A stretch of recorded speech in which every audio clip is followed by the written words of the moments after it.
Muy bien, nuevamente muchas gracias, buenas tardes con todos y con todas quienes nos acompañan en este conversatorio aquí desde la Universidad Antonio Ruiz de Montoya y a nuestros dos invitados a quienes voy a presentar en un momento.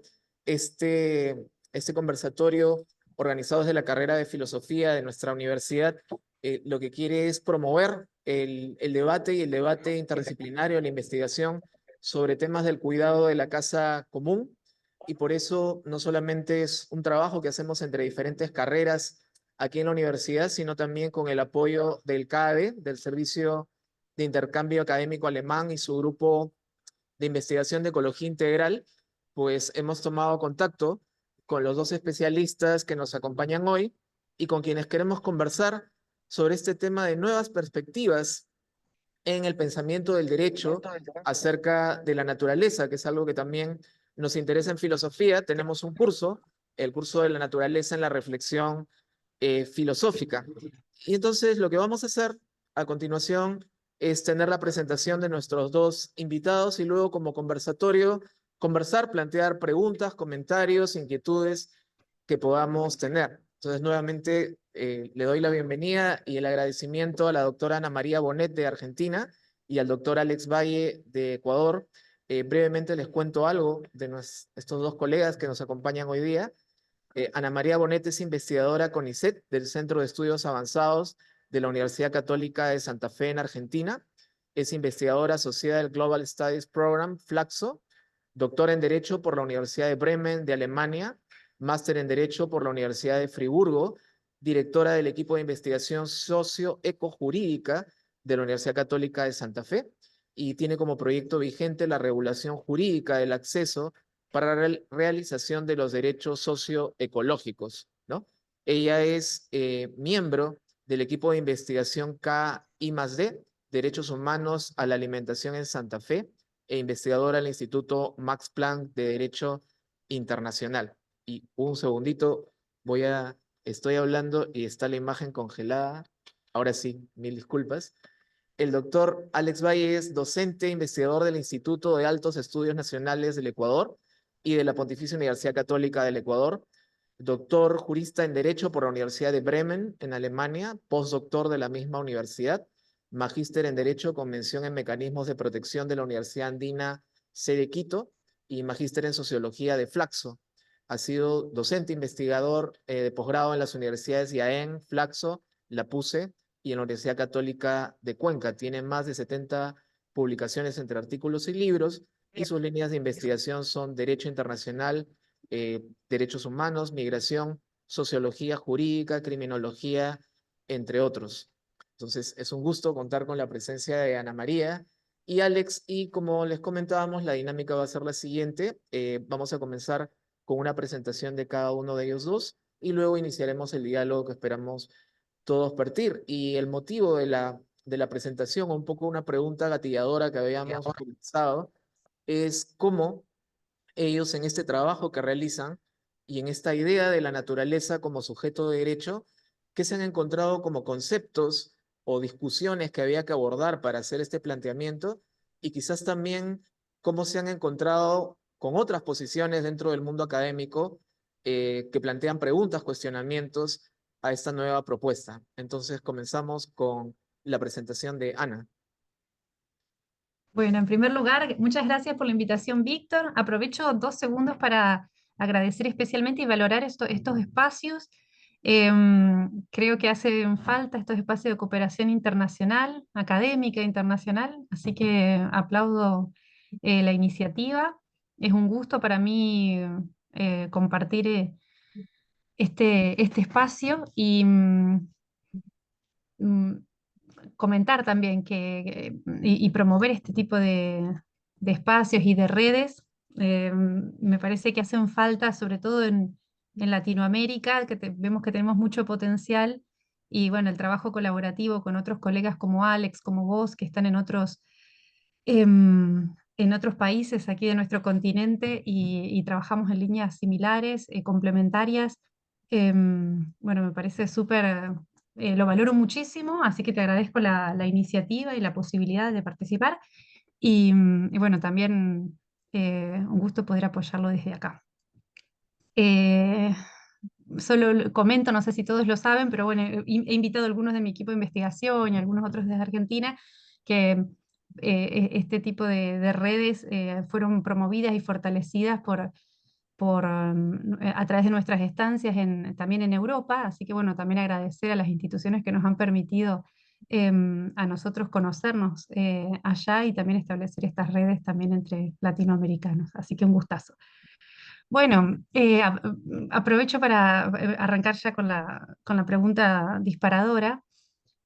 Cuando me comentaste que estabas trabajando más desde la filosofía, las relaciones entre, o sea, las nuevas concepciones de la naturaleza, habíamos comentado cómo en el derecho estos debates acerca de la naturaleza o del vínculo entre el humano y la naturaleza, o como le podemos llamar también lo no humano, bueno, también estaba en debate. Y en el derecho es un debate muy candente porque implica una revisión de la estructura más tradicional del derecho, de la forma de abordarlo.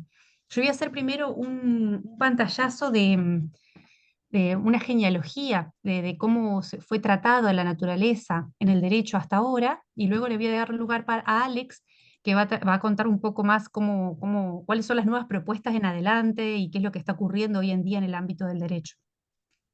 Lo que voy a contar, o sea, por qué es importante preguntarnos acerca del abordaje jurídico de la naturaleza. Porque esto, porque la concepción que tenemos de lo no humano, de la naturaleza, o llamar recurso a lo no humano o a la naturaleza, ha tenido consecuencias.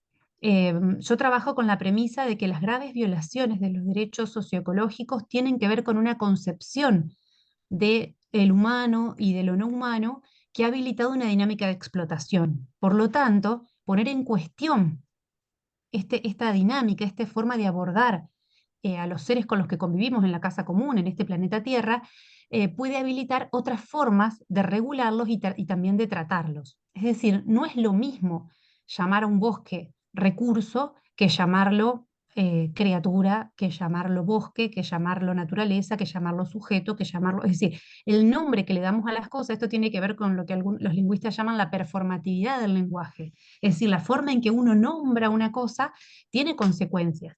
Y para el derecho también, es decir, ha tenido consecuencias en la forma de regularlo que ha habilitado dinámicas de tratamiento. Entonces, bueno, ahora lo que quería explicar es cómo hemos llegado a este vínculo a este vínculo de explotación para con la naturaleza. Tengo una presentación de PowerPoint, pero se la voy a pasar un ratito al final para mostrarle algunos lineamientos y se las puedo compartir por si alguno quiere que le quede de resumen. Pero prefiero hablar así, así me pueden ver, porque si pongo la presentación por ahí no se ve la imagen y yo también los puedo ver. Así, aunque estemos lejos, favorezco un poco más la cercanía. Bueno, ¿cuál es la concepción que subyace a la dinámica actual?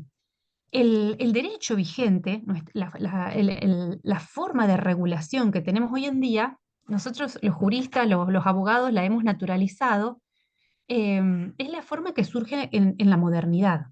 Tiene antecedentes, podemos encontrar antecedentes en el derecho romano o antecedentes en otros formatos regulatorios, sobre todo el continente europeo, que fue el que se expandió a nivel global y nos ha colonizado también en lo jurídico. Em, pero ha tomado la forma, la estructura de raíz en la modernidad. Y este derecho plasma una forma de entender al ser humano y una forma de entender a lo no humano. Em, cuando nosotros decimos tengo derecho no cualquiera puede decir tengo derecho. Así, ¿quién puede decir tengo derecho? Los sujetos de derechos. Es decir, este formato regulatorio que regula, que organiza la sociedad a partir de la modernidad, coloca en el rol de sujeto de derechos a una figura particular. Es decir, no cualquiera puede entrar dentro de esa figura de derechos, es decir, puede decir tengo derechos. Hoy en día hemos naturalizado que los humanos decimos tenemos derecho, pero no todos los que hoy en día podemos decir tenemos derechos siempre lo hemos tenido. Es decir, los derechos, o sea, la forma de regular las sociedades va cambiando con el tiempo. ¿cuál es el formato regulatorio que surge en la modernidad? ¿Cuál es ese sujeto que se identifica con cuál es el individuo que se identifica con el sujeto de derechos? Bueno, esto del individuo tampoco lo hemos naturalizado también y tampoco es intrínsecamente propio de lo jurídico. Es decir, esta idea de que los derechos son individuales también surge en la modernidad, se impone en la modernidad. Y de hecho muchos otros pueblos, como los pueblos africanos, incluso también los pueblos asiáticos, tienen serias dificultades en la asimilación de esta perspectiva individualista del derecho, esta idea de que el derecho es siempre para uno, más allá de que hoy en día hay algunos avances en esta idea de los derechos colectivos, pero es algo que no era propio del derecho de la modernidad. ¿Cuál es esta forma? ¿Cuál es este sujeto? ¿Cuál es individuo? ¿Cuál es este individuo que se identifica con el sujeto de derechos? En principio es un individuo humano. La idea de que solamente los humanos podemos tener derecho. En la modernidad era así. En segundo lugar, este sujeto se entendía masculino. Es decir, no todas las mujeres en principio no eran sujetos de derecho. Esto se toma del derecho romano, ya estaba presente en el derecho romano que solamente podían ser ciudadanos romanos los varones, y solamente algunos varones, no todos, y tenían que ser mayor de 25 años, eran el pater familia, y aquellos varones que a los 25 no se emancipaban seguían siendo propiedad del pater familia. Los niños eran propiedad del pater familiae, que es en una figura de la patria potestad, que todavía en Argentina hasta 2015 la tuvimos, hasta hace muy poquito. El pater familiae, la patria potestad era un derecho de dominio del padre sobre el niño. En Argentina eso no en toda su plenitud romana la hemos tenido hasta ahora, pero todavía se llamaba así, la patria potestad. También las mujeres eran parte de la propiedad, eran propiedad del pater familiae, los esclavos también, es decir, solamente se entendía que era sujeto de derechos o ciudadano el hombre, el pater familiae, ¿no? Este sujeto es lo más parecido que hay al sujeto moderno, aunque luego se fue modificando. Pero, por ejemplo, las mujeres hasta hace muy poco en Argentina, hasta mediados del siglo XX, no tenían derechos políticos. Hasta principios del siglo XX, por lo menos en Argentina, no tenían todos los derechos comerciales, es decir, no podían comprar y vender. Tenían algunos derechos, se les reconocían derechos humanos, libertad de movimiento, pero no eran sujetos de derecho pleno como podían ser los hombres, incluso en Argentina hasta hace no sé mucho. Luego podemos comentar cómo es en los otros países también de Latinoamérica, cuando se han ido dando estos procesos también de emancipación dentro del derecho. Tampoco estaban incorporados los niños eran como un sujeto en desarrollo. Esta idea ¿por qué surge después la Declaración de los Derechos del Niño? Porque no estaban incorporados en ese sujeto original. Y es también un sujeto propietario, y a esto quería llegar. ¿Qué quiere decir propietario? Un sujeto que es dueño de otra cosa. ¿Y de qué es dueño? Y ahí viene incorporada una dinámica, lo que le quería explicar ahora, de explotación para con la naturaleza. ¿Por qué? ¿Qué es lo que habilita que el ser humano pueda ser propietario? Acá voy a tomar un autor que se llama Bruno Latour, que me gusta mucho, que es un filósofo, antropólogo, sociólogo, aunque a él no le guste que le llamen antropólogo, o no le gustaba. Falleció el año pasado, un filósofo francés, que él trabajó mucho esta idea de la relación entre el humano con lo no humano o del humano con la naturaleza. Latour lo que explica es que lo que hace la modernidad es separar, extraer al ser humano de la naturaleza, como si no fuera parte de ella. Si uno mira en la idea de casa común, está presente esta idea de familia o esta idea de que todos convivimos en una misma casa común. La idea de casa tiene esta idea de familia, ¿no? Si uno piensa en la filiación universal, en la hermandad universal, en la fraternidad universal, podríamos pensar que la idea de casa común implica que todos los que convivimos, todos los seres que convivimos en este planeta, de alguna manera somos hermanos eh, y cohabitantes de una misma casa común. Eso nos pondría en un mismo ecosistema, es decir, somos parte del ecosistema planetario. De alguna manera podríamos decir, somos parte de la naturaleza. ¿Qué es lo que hace que podamos entendernos fuera de la naturaleza? Una idea, una forma de concebir el mundo que surge en la modernidad. Esto explica Latour, es decir, lo que la modernidad saca al humano del mundo natural, como si no formara parte de ella, lo divide, convirtiendo dos polos, le llama Latour, el polo naturaleza y el polo sociedad. Y esta división no es inocua, es decir, tiene consecuencias. Esta división lo que habilita es que el ser humano pueda ser entendido como sujeto y esa concepción del ser humano como sujeto objetiviza la naturaleza. Es decir, la modernidad lo que hace es extraer al ser humano de la naturaleza y esa extracción, esa división entre naturaleza y entre el humano y lo no humano, habilita que el ser humano pueda convertirse en sujeto y objetiviza, habilita la objetivación de la naturaleza. Y aquí sí les voy a mostrar, muy cortita la presentación, que después se las puedo compartir si quieren, en donde les puedo mostrar este proceso de... em, este proceso de... ¿Ven ahí mi pantalla? Creo que sí, ¿no? Ahí pueden ver este proceso em, de conversión de la naturaleza en mercancía. Fíjense, lo que explica Latour es esta primera parte de la conversión de la naturaleza en objeto. Si la modernidad tiene una dinámica dicotómica que lo que hace es establecer siempre dos polos, ¿no? Que eso se plasma en otros ámbitos como la cuestión de lo público y lo privado. Bueno, y acá en el ámbito, en respecto de la relación del ser humano con la naturaleza, lo que hace es plasmar dos polos. Latour lo llama naturaleza-sociedad. El humano se ubica en el polo sociedad y la naturaleza, y lo no humano se ubica en el polo naturaleza. Esa división no es una división de igual a igual, no es una división horizontal, sino que es una relación vertical. La división del humano, es decir, el extraer el humano de la naturaleza, habilita una jerarquía. Es decir, permite que el ser humano se entienda por encima, convertirse en sujeto y permite que lo no humano sea objetivado. Es decir, habilita la objetivación de lo no humano en cuanto a naturaleza. Esa conversión tampoco es inocua, porque esa conversión de la naturaleza en objeto habilita también su tratamiento como recurso. Y el tratamiento de la naturaleza como recurso habilita también su mercantilización.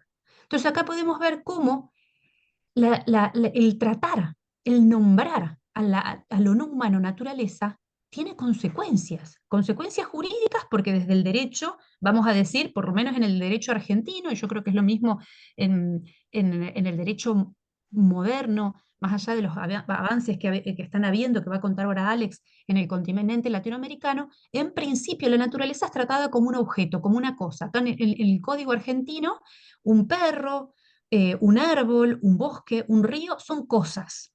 Son cosas al igual que una mesa, al igual que un papel, al igual que un celular, un handy o que una computadora. Son cosas y por lo tanto el ser humano se puede apropiar de ellas y en principio si son propias podría hacer lo que quisiera, ¿no? Podría comprarlas, venderlas.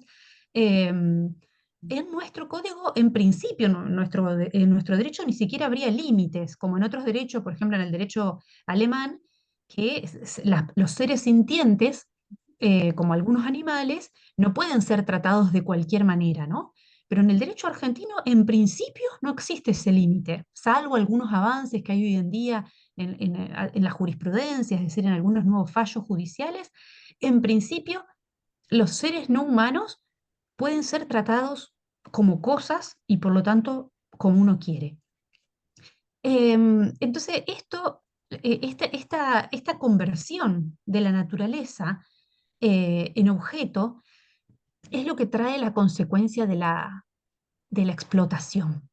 Y por eso es que Bruno Latour tiene un texto que él llama la muerte de la naturaleza. Él dice, es necesario que la naturaleza muera. ¿Qué significa que es necesario que la naturaleza muera?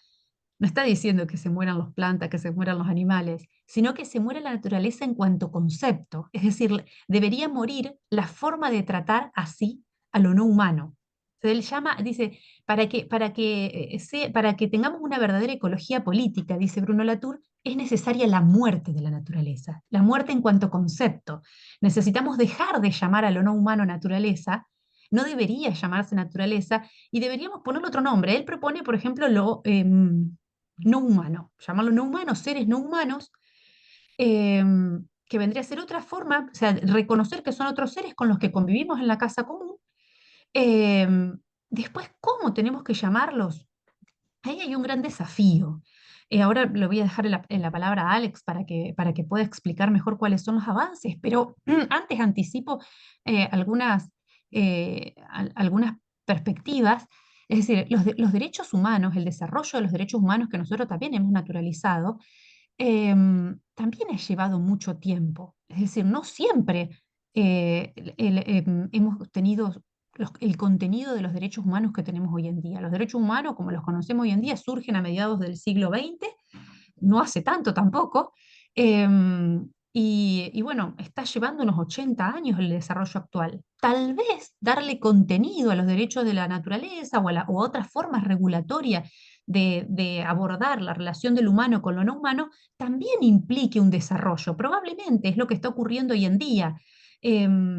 Y en ese sentido, bueno, hay diferentes propuestas. Ahora Alex la va a comentar mejor, pero más allá de los formatos regulatorios que existan y que elijamos como humanos, un poco lo que trataba de poner de relevancia es cómo esta forma de regular la relación del hombre con las cosas a través del dominio, a través de la explotación que fue habilitada por su tratamiento como naturaleza, como objeto, está en crisis. Es decir, las graves crisis sociales y ambientales vigentes son unas crisis del modelo regulatorio de la objetivación que ha habilitado la explotación y la acumulación.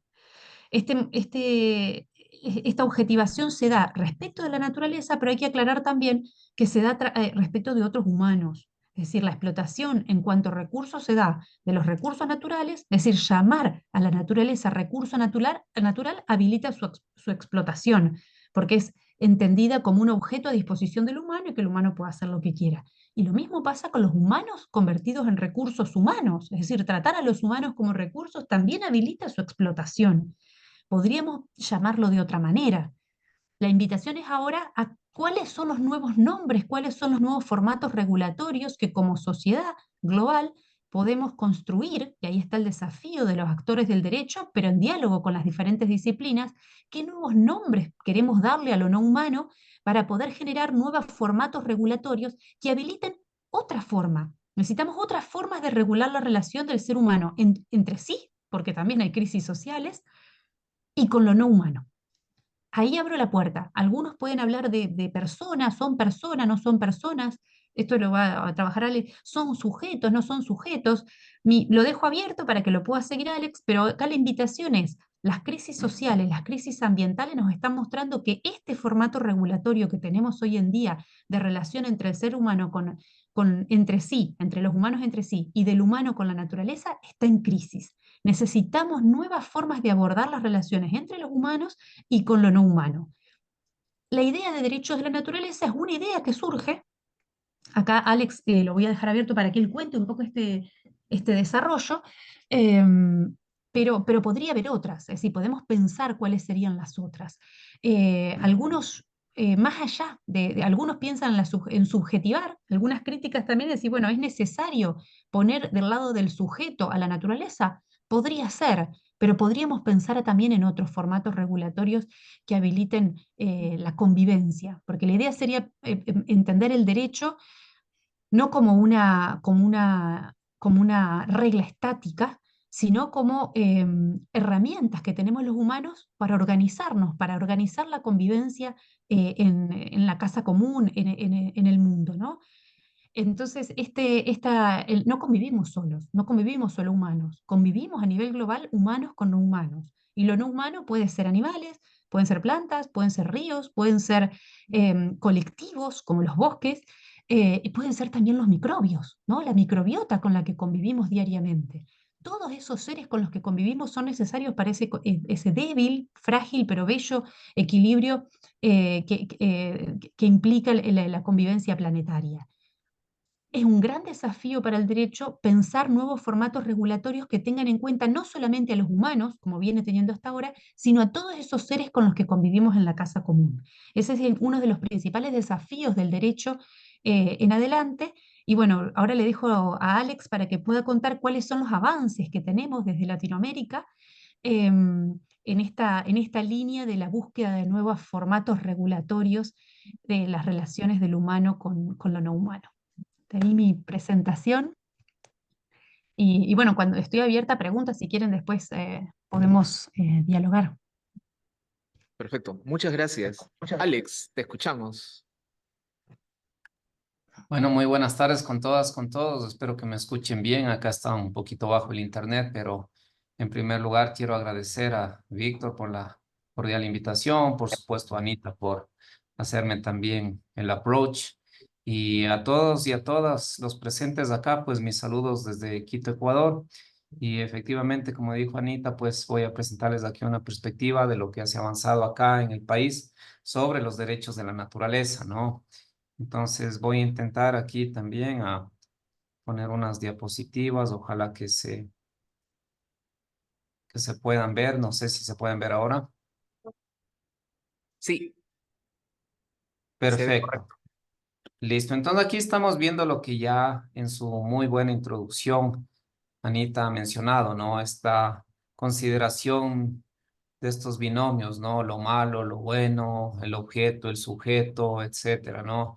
Entonces, claro, dentro del mundo del derecho, en específico, esto tiene una relevancia importantísima, ¿no? Porque sabemos que quien es sujeto de derechos puede ejercer, por supuesto, ¿no? Como valor intrínseco todos los derechos y oponerse ante terceros, ante otras personas que de alguna manera quieran vulnerarnos, ¿cierto? Y claro, el objeto está normalmente sumiso, está normalmente supeditado a lo que es este sujeto de derechos. Y esto no es una discusión de ahora, ¿no? Como ya bien se mencionó, es una discusión que viene desde muy antiguo, desde la antigua Grecia, desde la antigua Roma, pero en este mundo occidental del derecho, el problema es que se ha dejado de lado también las cosmovisiones indígenas, las cosmovisiones de los pueblos originarios, ¿no? Y todo simplemente se ha enfocado y se ha visualizado desde el derecho occidental. Entonces, dentro de lo que es la cosmovisión indígena y seguramente en el Perú, al igual que en Bolivia, al igual que en Ecuador, pues nuestras comunidades indígenas tienen concebido a la naturaleza como un sujeto, como parte de la vida. De ninguna manera para ellos es natural el pensar que un río, que un árbol, que un bosque, que los animales, pues sean considerados objetos y no sean parte de todo este ecosistema en el cual vivimos, ¿no? Y precisamente esto es lo que posibilitó acá en el Ecuador, ¿no? A través de la Constitución de 2008, la cual está vigente, ¿no? Todo un acercamiento de los grupos ambientalistas, de los grupos por los derechos de los animales, de los grupos de los derechos de la naturaleza, que se reconozca precisamente a la naturaleza como sujeto de derechos en la Constitución. Creo que este es uno de los avances más importantes que tenemos. Digo, no solamente creo a nivel de país, sino a nivel de región, porque por primera vez el artículo 71, como pueden ver ahí en la pantalla, reconoce de manera expresa a la naturaleza como sujeto de derechos. Y pues lo que se dispone además es que se debe tener el cuidado de todos los sistemas, ¿no es cierto?, de los sistemas bióticos, aprobióticos y todo, ¿no? Para su equilibrio, para su cuidado, para su reposición, para su restablecimiento, ¿no? Y claro, esto también complementado con el artículo 397, numeral 1 de la Constitución, ¿no? Que le permite también a través de políticas públicas, pues tomar todo tipo de decisiones necesarias para la regeneración, para el restablecimiento en caso de haber daños y por supuesto también el principio de precaución, de prevención de daños en la naturaleza. Y claro, esto no es, vuelvo y repito, una lucha de 2 años, de 3 años, sino realmente viene desde siempre y lo único que se ha hecho en la Constitución actual es ese reconocimiento por parte de la justicia occidental o de la norma occidental de lo que ya estaba dado a nivel de la costumbre en los pueblos indígenas. Ahora, no sé si pueden ver esta segunda lámina en la que está aquí varios países con años, por favor, ¿me confirman? Sí, sí se ve. Perfecto. Entonces, esta diapositiva lo que quiere, digamos, representar o mostrar es que esta idea y que esta cosmovisión no es únicamente una cosa del Ecuador o una cosa del constitucionalista ecuatoriano, sino que, como pueden ver aquí, ya en 2014 en Nueva Zelanda, el Parque Nacional de Urewera fue dotado de derechos legales. En Colombia, en el año 2016, el río Atrato fue considerado como sujeto de derechos por la Corte Constitucional Colombiana, ¿no? En 2017, la India, el río Ganga y Yamuna también fueron considerados como sujeto de derechos por parte del Tribunal Superior de Utara. En el 2017, Nueva Zelanda también reconoce al río Wanganui como sujeto jurídico. En el 2021, Canadá reconoce el río McPhee, ¿no? Como también como un sujeto de derechos, como una subjetividad. Entonces, lo que estamos viendo ahora es una lucha contrahegemónica, ¿sí? Por parte de estas cosmovisiones que han considerado históricamente a la naturaleza como sujeto de derechos, pero que consideran que es necesario el reconocimiento también a nivel occidental y no solamente un reconocimiento de tipo legal o de tipo constitucional, sino un reconocimiento que permita, ojo, también principalmente la materialidad de los derechos de la naturaleza, porque ¿de qué nos sirve que la Constitución nos reconozca los derechos de la naturaleza, pero si en la práctica no podemos ejercerla, no podemos defenderla? Entonces, como pueden ver en esta siguiente diapositiva, la Constitución ecuatoriana también, ¿no? Al igual que las constituciones de Latinoamérica, pues conciben a las personas como personas naturales, como personas jurídicas, ¿sí? Pero también aquí ya entra una concepción interesante que la naturaleza también es concebida como una persona, como un sujeto de derechos, ¿no es cierto? Pero aquí, por supuesto, viene una serie de dudas y viene una serie de cuestionamientos, porque muchos, y esto también por el sentido también que ha mencionado Anita, ya el sentido capitalista, de objetivización, de mercantilización, de convertirle a la naturaleza en un objeto, por supuesto, no quieren reconocer a la naturaleza como un sujeto de derechos y para eso han dicho no. Para que alguien sea considerado un sujeto, debe tener no solamente derechos, sino también debe cumplir con las obligaciones, ¿sí? Entonces, aquí el debate se ha generado y una muy buena tesis la tiene un colega, amigo, tanto de Anita como mío, es Andreas Gutmann de la Universidad de Bremen de Alemania, que habla justamente un poco de la subjetividad de la naturaleza y compara un poco, dice, pero las personas jurídicas tampoco son entes reales, sino que son entes fictos, son ficciones jurídicas que funcionan a través de gerentes, de representantes, ¿sí? Que son personas físicas, seres humanos, y que representan a estas empresas y estas entidades. Entonces, ¿cómo no? También a través de la actio popularis, a través de la representación local, una persona, un grupo de personas puede también representar, por supuesto, a la naturaleza en cuestión, es decir, a un río, un bosque. Y esto no es nada nuevo. De hecho, si lo vemos en el artículo 44 de la Convención Interamericana de Derechos Humanos, cuando se demandan los casos ante el sistema interamericano, habla, ¿no es cierto?, que esta acción popular puede ser dada por una persona o por un grupo de personas.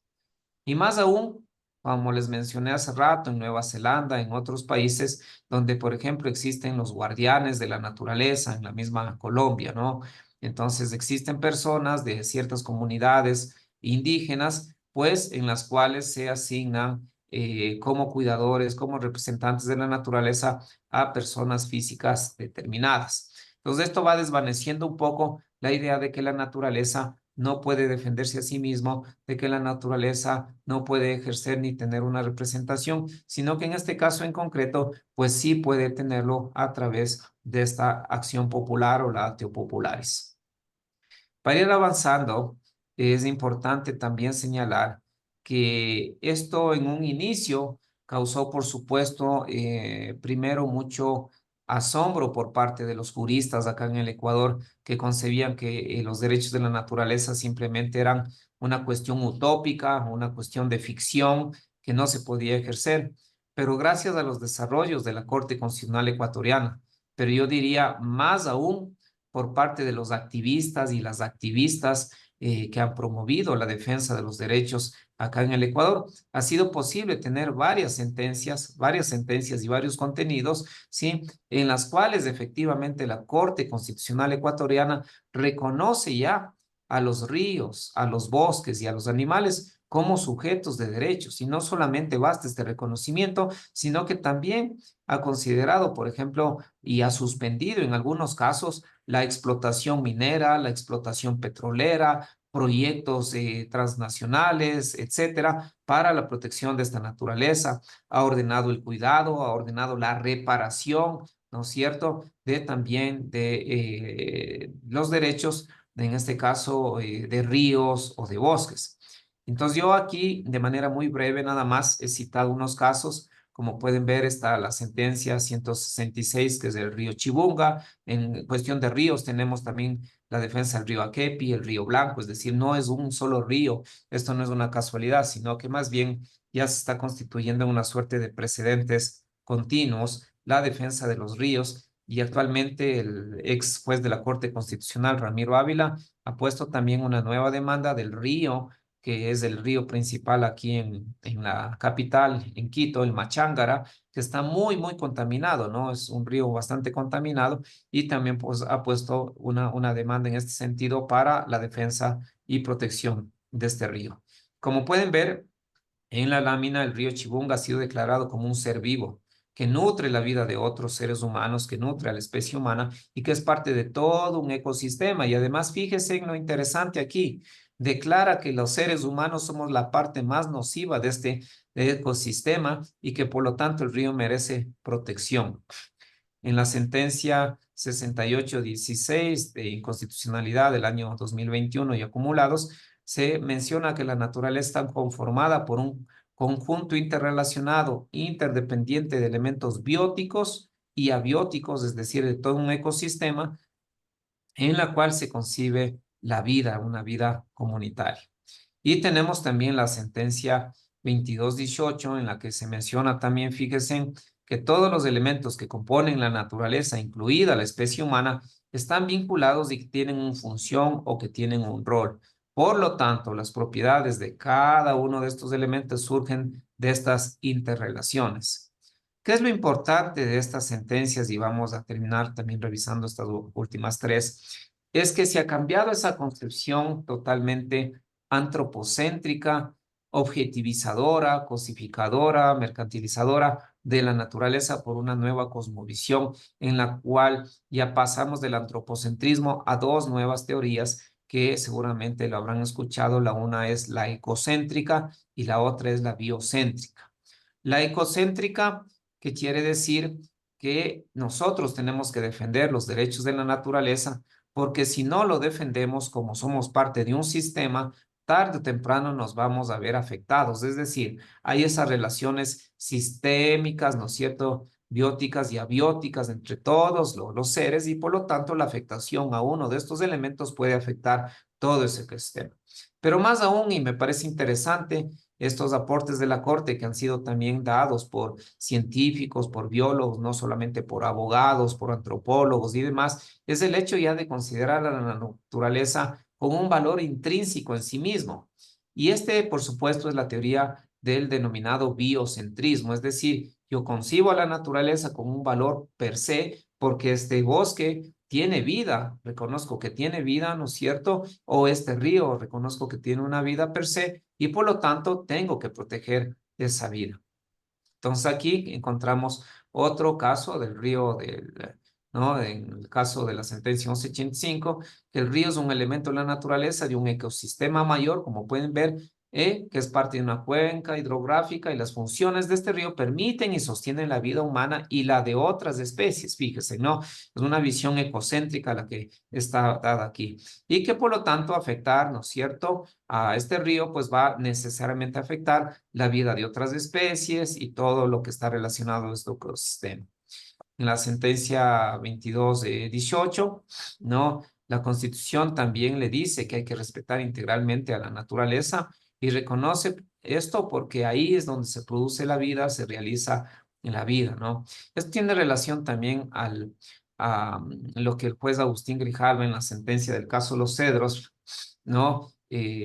Manifestaba de que justamente la naturaleza también tiene este valor intrínseco, este bosque tiene valor intrínseco en sí mismo y que la protección de este bosque pues significa la protección de la vida misma de todas las demás especies que dependen de este ecosistema.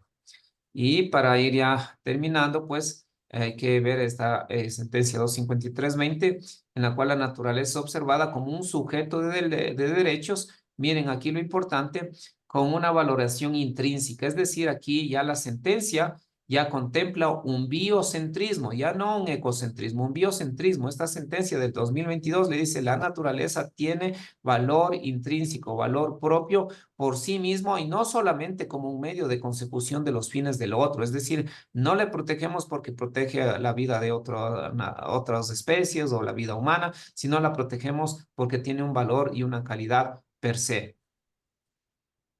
Y para terminar, aquí podemos ver una sentencia que fue de la sentencia de la mona chorongo, la mona estrellita, que esta sentencia pues se dio en un caso de una monita que vivía con unos seres humanos y que luego pues por la protección animal fue quitada y llevada a un zoológico y para evitar que estés en el zoológico porque toda la vida tuvo una vida humana me interpusieron un habeas corpus, más o menos lo que pasó con la, ¿no es cierto?, orangután Sandra, me pasé en Argentina, y se concedió el habeas corpus, pero desgraciadamente la monita murió, la monita falleció por falta de atención, falta de medicamentos y evidentemente por cambiarles a una dieta que no era la correspondiente. Pero lo importante de esto de aquí es que en esta sentencia se considera también que los animales, fíjense, no deben ser protegidos únicamente desde una perspectiva ecosistémica, ¿no? De acuerdo a las necesidades del ser humano, sino que aquí vuelve también a insistir la Corte Constitucional Ecuatoriana que debe defenderse a los animales desde su individualidad, desde su valor intrínseco per se, es decir, los animales también son reconocidos aquí como sujetos de derechos por ser parte de la naturaleza, lo cual no estaba estipulado de una manera específica, especial en el artículo 71 de nuestra Constitución, pero que a través de esta sentencia queda claro que los animales también son sujetos de derechos. Como conclusiones, podemos simplemente decir que la Corte ha dicho que la naturaleza es un ser vivo, es decir, hemos pasado ya de los enfoques ecocéntricos a los enfoques biocéntricos, la importancia también del enfoque intercultural, de todas estas filosofías andinas que permiten explicar ese nexo causal entre la Pachamama, la cultura y los seres humanos, y no solamente ese elemento cosificador, objetivizador, mercantilista en la naturaleza. Y finalmente, de que el ser humano no es ni superior ni inferior al resto de la naturaleza, sino que es un parte de un todo, ¿no? Es parte de todos estos elementos bióticos, abióticos, que ahí le hacen merecedor también de una tutela quizás de carácter diferenciada, que pero no por esto merece quizás la naturaleza simplemente ser cosificada y pues expoliada hasta su fin. Y solamente para agradecerles, aquí está uno de los libritos que publicamos con la Universidad de Kassel, me parece, aquí de Alemania. En este link yo le voy a pasar al compañero Víctor dos links, este librito que se publicó el año pasado y este año también con la Universidad Salesiana Kassel, otro librito sobre derechos de la naturaleza para que ustedes puedan revisar, comprender los avances que tenemos acá y también gustoso escuchar sus preguntas. Muchas gracias. Muchas gracias a ambos por su presentación por ahora y vamos a pasar. Yo quisiera abrir la...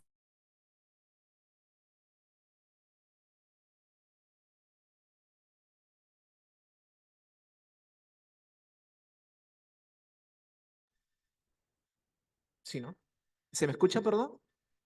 Sí. Sí, sí. Sí, ahí Ok, volviste, ahí perfecto. sí. Porque acá sí para compartirlo. Esta idea de recuperación de una perspectiva, de una valoración tradicional de nuestros pueblos tradicionales, pero también de lo previo a la modernidad, ¿no? En el texto, que también les he podido compartir algunos que escribió Anita, y donde desarrollaba con un poco más de detalle este tema de la objetivación y la conversión en mercancía, ella lo contrastaba con la idea de lo viviente y de lo existente como don, ¿no? Como algo de lo que no puedo, la vida que se da y no algo de lo que puedo disponer a mi libre arbitrio. Y esta idea que Alex recordaba, ¿no? La afirmación del valor intrínseco de la naturaleza como que nos devuelve a otra perspectiva justamente que reintroduce el valor y una posición del ser humano de agradecimiento, no solamente de dependencia, ¿no? Sino de agradecimiento. Y entonces, esto implica, un poco para provocar para Ana, porque tú usas en tu texto incluso la sacralidad de la naturaleza como don. Esto no implica volver de alguna manera a tener que recurrir a un tipo de discurso religioso o metafísico de alguna manera para poder justificar este valor en sí mismo que tendría la naturaleza.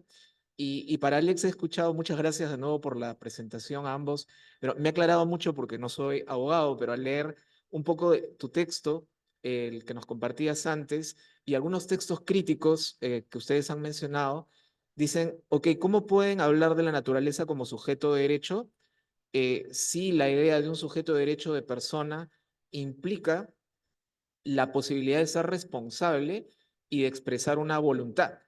Entonces, si eso no, claro, si lo expresamos así, la discusión ya se resuelve por principio, no hay posibilidad, salvo que, como ustedes están señalando, desplacemos la discusión, la comprensión del derecho y la noción de persona y sujeto a otros términos. ¿Cuáles serían entonces si no es la idea de responsabilidad del sujeto, la idea de expresar una voluntad, afirmando o negando algo, ¿no? Como preguntas de partida.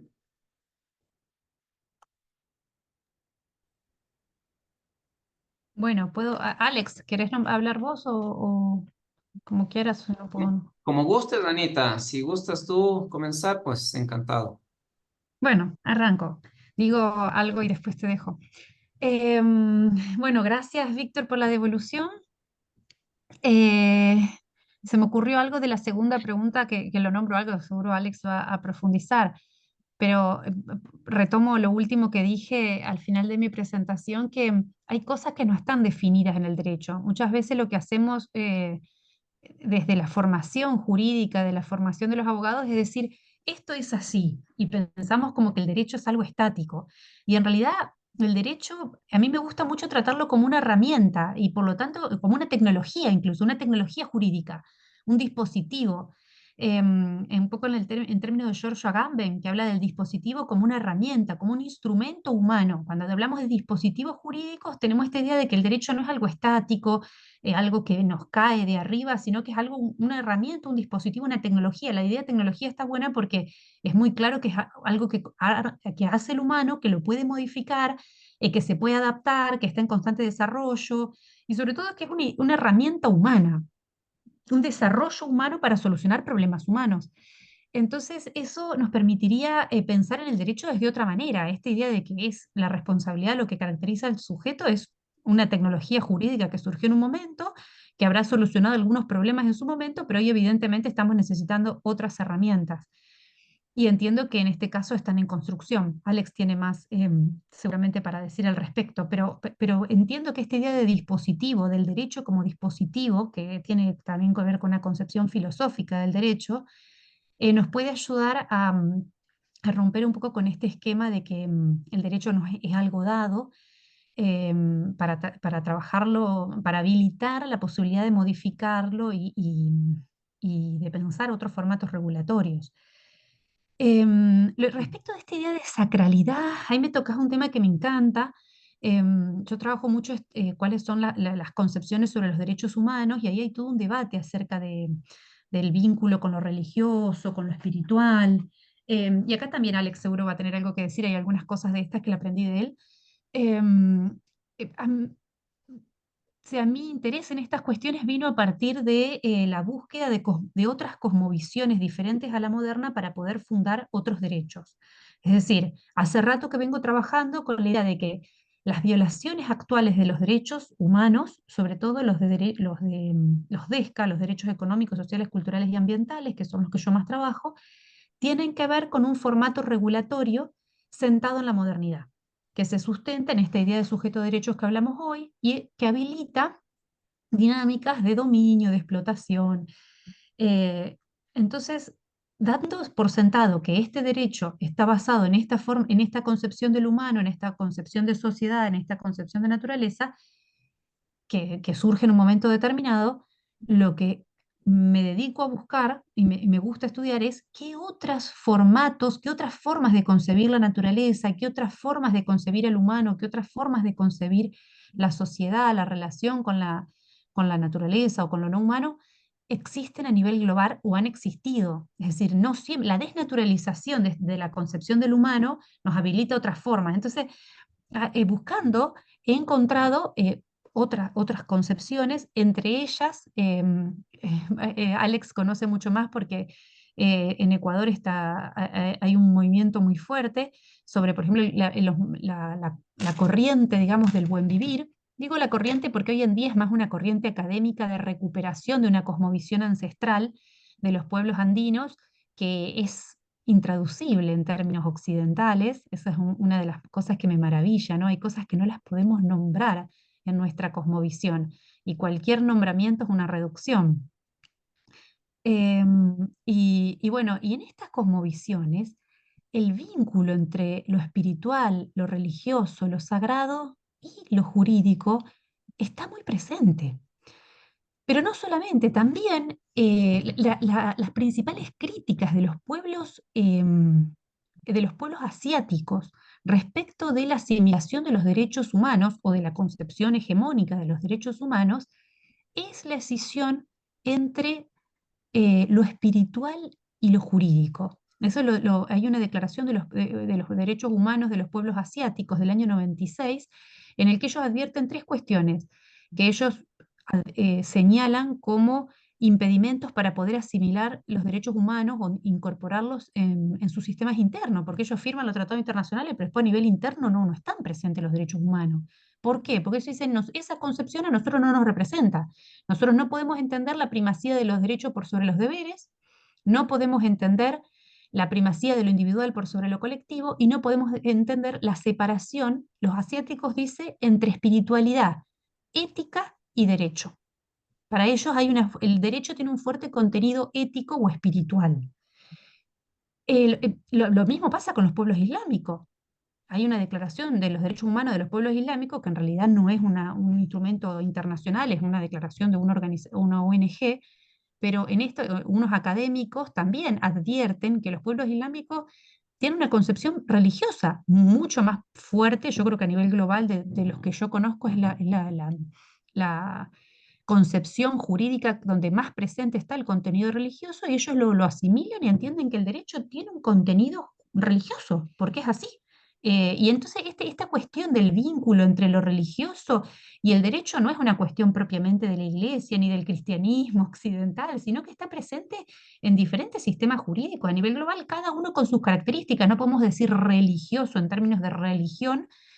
En los pueblos islámicos, ahí sí podemos hablar de religión, o por lo menos ellos mismos nombran la idea entre derecho y religión.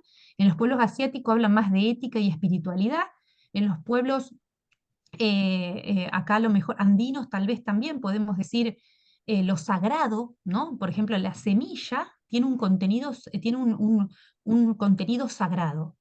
Y eso inhabilitaría su apropiación. Si la semilla no se apropia, la semilla es algo que se ha compartido siempre, los pueblos han reconocido siempre que es algo sagrado. Y eso tiene una consecuencia jurídica, por ejemplo, que no se puede apropiar.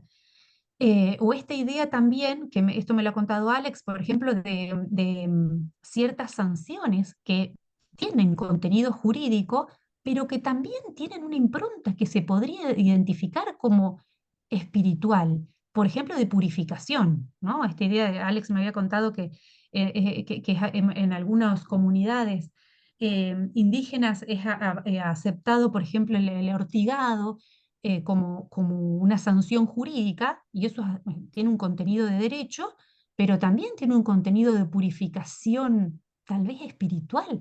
Entonces, esto, es decir, no tendría miedo, claro, nosotros en nuestra concepción moderna, racionalista, separamos, escindimos estas esferas y eso es muy propio de lo moderno también. La recuperación del vínculo entre lo espiritual, lo religioso, lo sagrado y el derecho, o para decirlo de otra manera, el darle la voz o darle cabida a los aspectos espirituales, religiosos, éticos, morales, sagrados de la vida del humano en el derecho, podría ser una posibilidad que tal vez nos pueda ayudar, por ejemplo, a desmercantilizar la naturaleza, entender de nuevo o darle lugar a esta concepción de los pueblos andinos, y acá una concepción local de nuestro continente, de Abiyala, de que las semillas, por ejemplo, son sagradas, o que el bosque es sagrado, o que el río es sagrado, podría ayudarnos a desmercantilizarlos, es decir, a sacarlos del comercio. Esta idea de las figuras fuera del comercio, incluso en términos más utilitaristas, estaba presente ya en el derecho romano. Esta idea de que todo se puede mercantilizar, eso es moderno. O sea, y posmoderno incluso, del capitalismo tardío. Esta idea de esta dinámica expansiva que todo se puede mercantilizar no estaba presente en todos los pueblos. Es parte de la lógica capitalista que necesita siempre nuevas mercancías para sostener el sistema. Y eso ha permitido que de pronto se mercantilice. Eso lo explica Polanyi, Karl Polanyi en La Gran Transformación, que se mercantiliza de pronto la tierra, que por ejemplo en los pueblos andinos, como decía Alex antes, esta idea de que solo somos huéspedes o administradores de la tierra, o custodios de la tierra o de la naturaleza, inhabilitaría la apropiación y por lo tanto la explotación, el dominio. Nosotros seríamos custodios de la naturaleza, tendríamos otro rol. Y parte de esa reubicación, en términos jurídicos diríamos repensar el estatus jurídico de lo humano, esa reubicación del humano en el rol que tiene en la casa común o en el planeta, ¿podría tener algo que ver con lo religioso? Puede ser, si eso nos sirve para repensar la convivencia, es otro aspecto del humano. Ahí entrará la discusión sobre las iglesias y el rol de las instituciones, pero ese es otro debate. Acá estamos hablando del reconocimiento de concepciones que van más allá de las instituciones eclesiales o religiosas. Tiene que ver con la forma de abordar las relaciones entre los humanos y con lo no humano. Y sí, si entender el bosque como sagrado nos ayuda a protegerlo, podría ser. Si entender el río como sagrado nos ayuda a protegerlo, puede ser. Si entender las semillas como sagradas nos ayuda a protegerlas, puede ser. Acá eh, lo relevante es pensar qué concepción, eso por lo menos lo que me interesa hoy en día a mí desde el derecho, qué concepción del humano y de la naturaleza nos puede ayudar a sustentar formatos regulatorios que habiliten una convivencia más armónica, más socioecológica, digamos, en la diferencia, que desarticule las dinámicas de explotación que nos están llevando a la destrucción del planeta. Y bueno, recuperar el rol de lo sagrado podría ser una forma de recuperar, de abordar jurídicamente también otra, otra forma de regular lo no humano, las relaciones con lo no humano, ¿no? Pero bueno, ahora lo dejo a Alex, no sé, tendrá algo para decir. Gracias. Muchísimas gracias, Anita. Excelente tu explicación. Sí, yo tenía aquí anotado varias. Una que ¿No se escucha un ratito? A ver. ahí, hola, hola, ahí. Sí, adelante, sí. Perfecto. Sí, muchísimas gracias. Eh, Les comentaba, acá teníamos un colega que se llama Antonio Salamanca, él está ahora por España. Y Antonio Salamanca tiene un libro muy interesante que les invito a que lo revisen, está de descarga gratuita en el internet, se llama El fetiche jurídico del capital. Y precisamente en el fetiche jurídico del capital explica cómo también los juristas en general, hemos venido a sacralizar, ¿no es cierto?, este mecanismo que Anita lo explicó muy bien, que es el derecho, esta tecnología que también lo explicó muy bien, que es el derecho. Y ha caído en lo mismo que criticó en su momento al justnaturalismo, porque recordemos que el justnaturalismo, ¿no es cierto?, en sus inicios hablaba de una ley divina, de una ley de Dios, creó un dogma incuestionable, un dogma permanente. Pero claro, en la actualidad, cuando vemos una ley, los abogados y las abogadas siempre decimos, no, es que la ley es la ley. La ley es la ley. Hay que respetar. Dura lex, sed lex.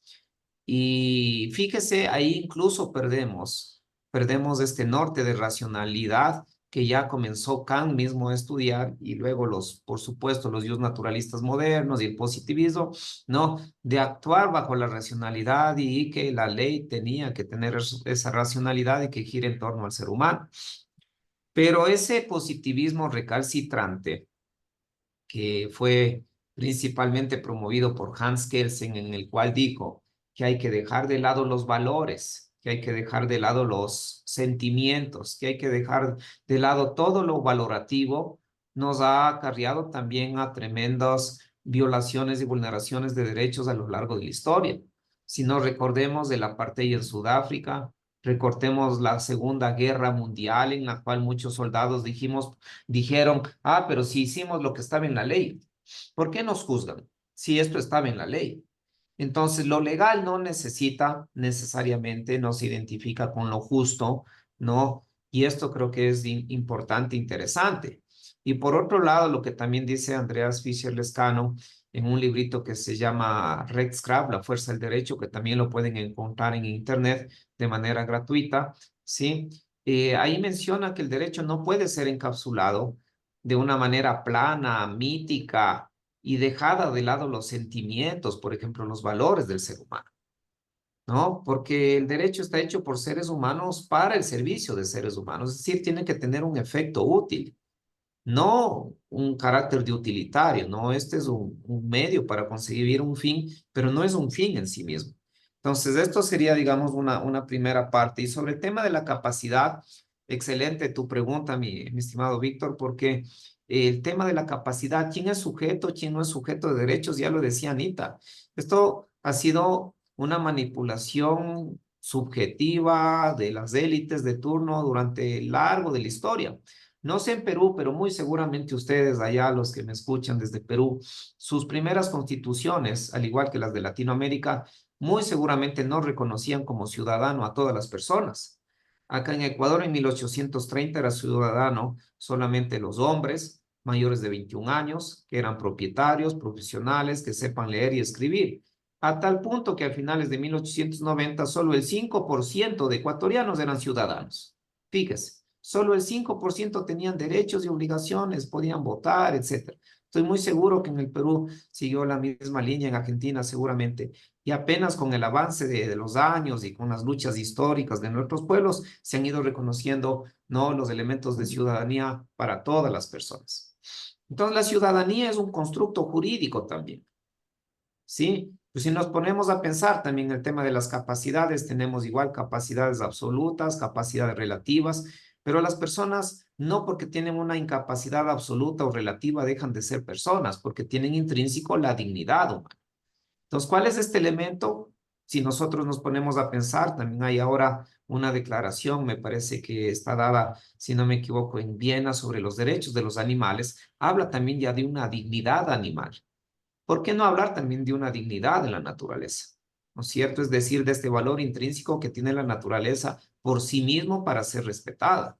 No solamente esta dignidad, ¿no es cierto?, que le hace característico al ser humano diferente de otros seres que también comparten además características similares, tienen sentimientos, los animales, ¿verdad?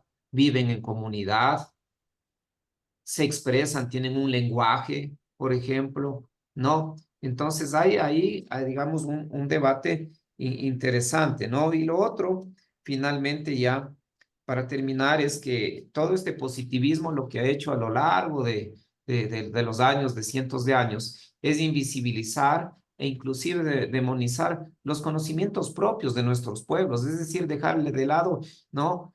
Para nosotros quizás nos llama la atención el concebir a la naturaleza con derechos, pero si vamos a una comunidad indígena, en una montaña, en un cerro o en la selva mismo, ¿no es cierto? Para ellos es obvio y natural que la naturaleza tiene derechos en cambio. ¿no? Entonces les llama la atención que cómo así nosotros no concebimos a la Pachamama, ¿no es cierto?, como parte de, y lo que decía Anita, ¿cómo voy a vender a mi madre, a mi Pachamama, y cómo voy a cosificar eso y transformarle en dinero, casas, o contaminarle o matarle? Eso es inconcebible. Entonces, aquí hay un giro totalmente epistémico, ¿no es cierto?, de una cosmovisión diversa, pero no porque sea diversa podemos desconocerla. El problema es que a través de todo este colonialismo, ¿no es cierto?, de conocimientos, como dice Edgardo Lander y otros autores, ha llegado a imponerse una especie de dogma en el derecho y acá en las ciencias y en conocimiento, que es este conocimiento de un eurocentrismo. Pero esto no significa que debamos desconocer lo otro. Eso nada más. Gracias. Muy bien, muchas gracias. Y ahora sí, comenzamos con quienes están aquí y también quienes nos acompañan por internet pueden a través del chat dejar alguna pregunta. Entonces, aquí tenemos este micrófono. Aquí tenemos una y por allá también. ¿Sí está bien? Sí. Micrófono. Más que una pregunta, lo que yo quisiera hacer es, bueno, mi opinión para que los ponentes puedan criticarlo o puedan, desde su punto de vista, no dar sus opiniones. Bueno, desde mi perspectiva, la naturaleza sí tiene deberes y obligaciones, puesto que tal como los seres humanos, solo se limita a sus capacidades, al igual que los seres humanos lo hacen, ¿no? Y apuesto que también esa es una de las razones por las cuales, bueno, las comunidades de hoy en día que tienen los consideran sagrados, ¿no? A la naturaleza, a los bosques, es una de las razones por las cuales las consideran sagradas, ¿no? Puesto que éstas tienen una obligación fundamental, como el proporcionar los alimentos, proporcionar el oxígeno para la supervivencia humana. Un claro ejemplo sería que si un ser humano tuviera la capacidad de supervisar todo el día y todos los días, ¿no?, a sus hijos, este constituiría un deber fundamental, porque es el cuidado de sus hijos, ¿no? Sin embargo, no la tiene. Es por ello que no siempre la responsabilidad penal y social, ¿no?, cae sobre la madre o el padre o quien está supervisando. En este sentido, la naturaleza tiene tales facultades, ¿no?, y tiene obligaciones programadas como las tiene el ser humano, limitándose a sus capacidades. Sin embargo, aquí cabe la pregunta, ¿toda la naturaleza debe serlo? ¿Toda la naturaleza debe serlo? Porque al serlo todo implicaría diversas cuestiones, ¿no?, desde mi punto de vista, como el poner al nivel de la vida de un ser humano la vida de un árbol, por ejemplo, ¿no? O las restricciones del crecimiento económico y el tecnológico, que hoy en día se utiliza como medio a la naturaleza, ¿no? Es así, que concuerdo con una de las teorías que señaló la autora anterior respecto o al hacer referencia que la naturaleza no puede ser percibida o puede recibir el mismo trato que un lápiz o un papel, pero tampoco puede estar al nivel de la vida humana. Gracias. Vamos a recoger otra pregunta, perdón.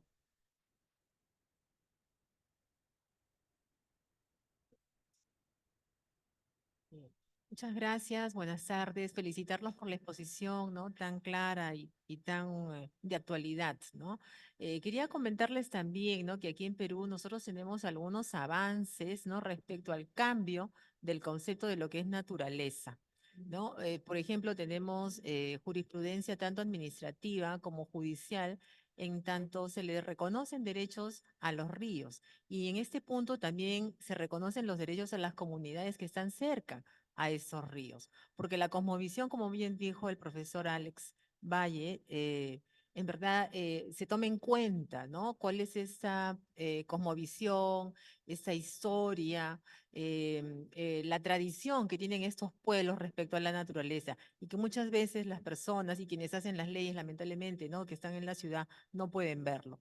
Entonces yo creo que esa tendencia es a nivel mundial, no solamente en Colombia, Ecuador, ¿no?, que ya Ecuador sobre todo que lo tiene en la Constitución, en Bolivia tienen una ley especial para eso. Nosotros todavía no tenemos una norma en ese sentido. Sin embargo, sí creo, ¿no?, que se pueden rescatar una serie de ideas, ¿no?, que, por ejemplo, ¿no?, se plasmaron en el proyecto de Constitución de Chile que no salió, no fue aprobado, ¿no? Sin embargo, en lo que son temas de defensa de la naturaleza sí había un gran avance, ¿no? Entonces yo creo que debemos rescatar aquello, ¿no? Que se encuentra escrito, ¿no? Y de alguna manera, ¿no? Poderlo recoger en otros países, ¿no? Nosotros en el Perú creo que poquito a poco, ¿no? Estamos avanzando en ese camino. Esperemos pues que en algún momento, ¿no? Estas ideas, ¿no? Que en otros países ya ha evolucionado el concepto de lo que es naturaleza, derechos de la naturaleza, nosotros también en Latinoamérica podamos recogerlo. Ujú. Gracias. Muchas gracias. ¿Qué tal? Buenas tardes. Muchas gracias por la presentación. En efecto, es un tema bastante interesante y bastante importante de abordar. Y claro, digamos, es de un interés también universal, ¿no? Es la nueva tendencia a través del derecho. Nos hemos tardado un poco para poder reflexionar sobre estos asuntos.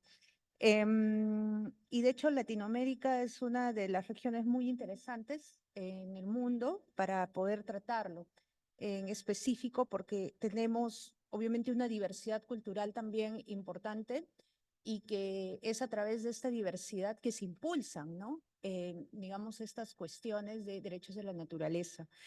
Yo quería llamar la atención, en efecto, sobre este tema de la diversidad, el hecho de que, bueno, en nuestros países latinoamericanos ha habido una revolución de los derechos, en particular en dos países, en Ecuador y en Bolivia, que es precisamente, digamos, con todos estos cambios políticos, sociales y jurídicos, ¿no? Que se han dado, que se han introducido estos reconocimientos. En el Perú, como bien dijo mi colega, tenemos recientemente el reconocimiento que ha hecho un juzgado de primera instancia sobre derecho, creo que fue el reconocimiento del río Marañón como sujeto de derecho. También habría que ver algunas, si bien no contamos con una ley como lo tendría Bolivia, tenemos algunas ordenanzas municipales que tienen rango de ley que también van en el mismo sentido. Pero yo me preguntaba, si bien es importante, ¿no? Son importantes estos avances normativos, constitucionales en algunos espacios, y como nos ha mostrado en la diapositiva también, unos avances en la jurisprudencia, y estamos hablando de un nivel mucho más alto incluso, ¿no? Que es la constitucional, que es el nivel el más alto en un estado. ¿Qué tanto estaríamos conversando con, digamos, otras maneras de decidir o de entender este pluriverso, ¿no? del derecho? Estoy pensando en las prácticas culturales, en el pluralismo jurídico, ¿no? En esas prácticas propias de los pueblos, de administrar y de entender la justicia, de administrar y entender el propio, si lo vamos a decir, derecho, sus sistemas jurídicos. Entonces, está bien, me parece muy interesante el debate en torno a las decisiones de las Cortes Constitucionales, pero más allá de ello, me gustaría ver cómo podríamos nosotros recoger, o si hay estudios, no sé, que atiendan a estas decisiones, a esta propia cosmovisión, porque lo que veo ahora, perdonen si me extiendo en la participación, es lo que veo ahora es que sí, las organizaciones indígenas y no indígenas también están promoviendo procesos constitucionales y hay estos adelantos y reconocimientos constitucionales en todo el globo. Pero también hay un espacio de reflexión propia y de administración de justicia propia, ¿no? Entonces, si eso, digamos, lo ponemos en un contexto más grande de reconocimiento de derecho a autonomía, ¿no? A la libre determinación, etcétera, que sabemos que tienen los pueblos indígenas, cómo es que va conversando, ¿no? Estas propias decisiones en sus propios territorios, con sus propios sistemas, costumbres, etcétera, con los otros espacios más formales que tienen que ver con el propio Estado. Eso, ahí dejo mi pregunta. Gracias. Muy bien, muchas gracias. Creo que con estas tres podemos escucharles. Quizás Alex. Claro que sí, muchísimas gracias. Voy a procurar ser concreto por cuestión del tiempo y para que también Anita ahí pueda responder. A ver, y estoy de acuerdo con el primer compañero, por supuesto, el tema de todo lo que significa la teoría crítica del derecho, donde yo pienso que está inmerso también el tema de los derechos de la naturaleza. no buscan de ninguna manera de que la naturaleza esté por encima del ser humano, ¿no? Pero sí buscan una reflexión, por supuesto, de cómo estamos haciendo las cosas ahora y cómo está regulado el derecho también para evitar una expoliación tal de la naturaleza que de hecho nos quedemos absolutamente sin vida, ¿no? Para los seres humanos, ¿no? Imaginémonos un cerro nada más, y esto pasa acá en Latinoamérica mucho, que decimos, bueno, quitemos todos los bosques o el bosque que existe en este cerro y después al poco tiempo hay un aluvión que tapa toda una población, ¿no? Entonces debemos ser conscientes de los sistemas bióticos, ¿no? Y abióticos y de esa interrelación de sistemas o sistémica que existe entre la vida humana y la vida de la naturaleza, ¿no? Y esto dado que, por supuesto, también de otro lado tenemos un capitalismo, y eso ya lo ha dicho Boaventura de Sousa Santos, un capitalismo voraz que no prevé de hecho esta protección a la naturaleza ni al ser humano, sino que simplemente ve, digamos, el capital y el negocio y la ganancia que se va a tener. Entonces, en ese sentido, digamos, es muy complejo también luego ya en la práctica, por ejemplo, identificar cuando hablamos de derechos de los animales, a ver por qué protegemos los derechos de una monita, por qué protegemos los derechos de ciertos animales, pero matamos millones de gallinas, ¿no es cierto?, al día para consumir, o de pollos, o de, ¿verdad?, de ciertos animales que sirven para la vida humana. Entonces, todavía los debates están como inacabados, pero por supuesto que tienen que ser pensados en esa interrelación, evitando cualquier exceso de un lado y procurando un equilibrio. Sobre el tema de la segunda parte de la compañera que nos hablaba de los derechos de los ríos, yo lo agradecería muchísimo si es que a través de Víctor nos manda también algún tipo de sentencias, de casos. Sería importante, digo, conocer también cómo ha ido evolucionando también el reconocimiento de los derechos también en el Perú. Acá muy poco se ha sabido, se sabe algo, pero creo que es necesario también promoverlo, porque así se comenzó también acá en el país, ¿no? Con poquitas acciones, con acciones de, entre comillas, aisladas, pero luego fueron ya tomando conciencia, no solamente los grupos de ecologistas o animalistas, sino también los jóvenes, ¿no? Que tienen mucha mayor conciencia ambiental. Tercero, sobre la diversidad cultural, que nos hablaba al último la compañera, totalmente de acuerdo, ¿no? De hecho, está la Convención 169 de la OIT, y acá también reconocida en la Constitución todo lo que es el reconocimiento del derecho a la autodeterminación de los pueblos, a sus propias formas de organización, a sus propias formas políticas de elección de autoridades, fíjese, de autoridades, y de una circunscripción territorial independiente y demás. Y precisamente ahí vienen justamente los debates, porque cuando ha habido temas de explotación petrolera, minera, tiene que hacerse una consulta libre, voluntaria, y que además esta sea vinculante, ¿no? Es decir, no es que simplemente se va a hacer una consulta al pueblo, quieren una actividad petrolera en su comunidad, dicen que no, y el Estado dice, bueno, al final necesitamos ese dinero y no les hago caso a la consulta. Eso fue lo que pasó, de hecho, en el caso Los Cedros. Ustedes pueden buscar el caso Los Cedros, Corte Constitucional de Ecuador, y ahí se hicieron, ¿no?, estos procesos de consulta y demás de una manera, digamos, irregular. Entonces, por eso que la Corte Constitucional ecuatoriana pues declara la inconstitucionalidad de algunos artículos de una norma, y que el proceso en sí de esta transnacional, digamos, se dé por terminado. Entonces, podemos ver, digamos, que en la práctica sí sirve, digamos, este reconocimiento procesal de los derechos de la naturaleza. Y claro, en tema de las prácticas jurídicas que también mencionaba, y con esto termino, es interesante también lo que decía en su momento Boaventura de Sousa Santos sobre la coordinación de estos sistemas. También creo que no se trata de imponer el sistema de justicia indígena o justicias indígenas por sobre el de justicia occidental, pero creo que se trata de rescatar lo bueno de un lado y lo bueno del otro lado.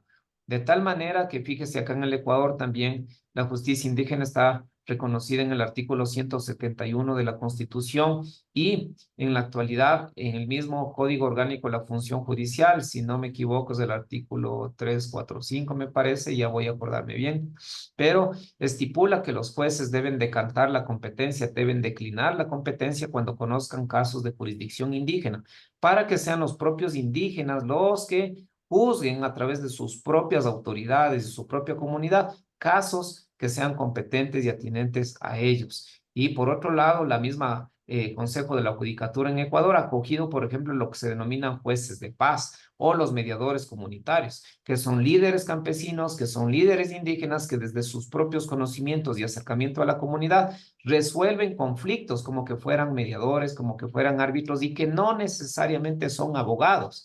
Es decir, fíjense en cómo estas relaciones de suma cero, lo que se denominaría, están sirviendo también para descongestionar la justicia en el Ecuador y tener un mayor acercamiento también a estas comunidades. Entonces, yo también creo que este pluralismo jurídico puede ser muy rico si es que se da una adecuada coordinación.